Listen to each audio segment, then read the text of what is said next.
Hi everyone! Today I'm going to show you how do you manage your smart playback and one more stylish wireless headphones. Let's get started.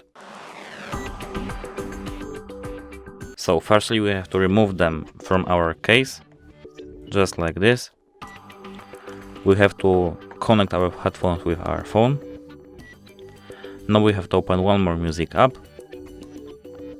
We have to wait for our headphones to get connected.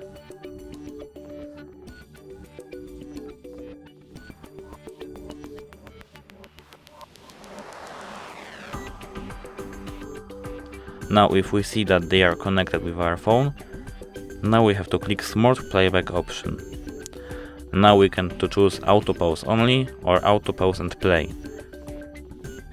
That's it for today. Leave a like and comment and subscribe. Goodbye!